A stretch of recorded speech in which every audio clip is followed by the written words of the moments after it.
由嘉南药理大学幼保系所举办的全国儿童教玩具竞赛，日前伫台南登场。这届有高达50组的高中职学生参加。虽然面对少子化的冲击，但是嘉南药理大学悠然持续举办安尼的比赛，是希望学生透过家己动手，培养因未来伫第一线教学的时阵，会使针对无同的学生因材施教的能力，同时也予因一个会使展现家己学习成果的平台。幼保系呢已经办理了这个竞赛呢，从2009年到现在有超过10年，那提供了一个平台给全国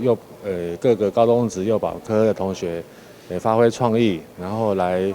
发挥他们的这个制作能力，制作这个教具来提供一个互相交流的一个机会。那希望这个全国各个幼保科的同学呢，也都可以来借由这个机会来参与然后发挥他们的这个学习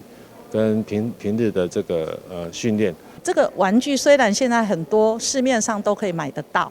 好，那越来越多人觉得说买就好啦，它做得更漂亮。但是因为我们认为就是这个幼儿园里面的孩子，他每个人的这个性质不一样，然后你当时要教的这个景不一样，还有当时的情境不一样，所以我们希望孩子他们都有制作教具的能力，然后能够到时候在幼儿园教学的时候，能够依照当时的情境去创作不同的玩具，然后依照孩子适性，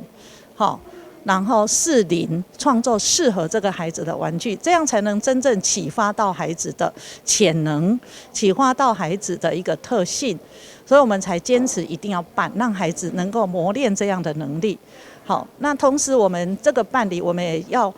所有的人都把作品带来，而且当场解释。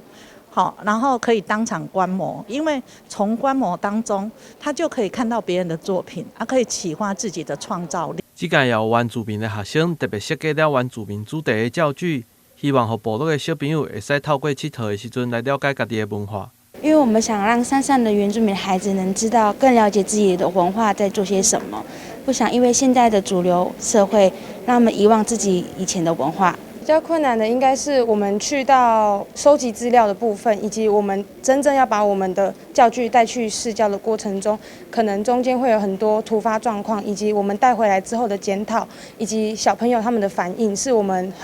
比较注重的一个部分。因为这些学生未来都有可能是第一线的教学人员，所以有清楚的表达能力就是非常重要的。透过比赛过程当中向评审讲解，也是让学生训练家己的能力。这也是这个比赛的一大特色，目的就是希望培养出优秀的幼教人员。但新闻国部采访报道。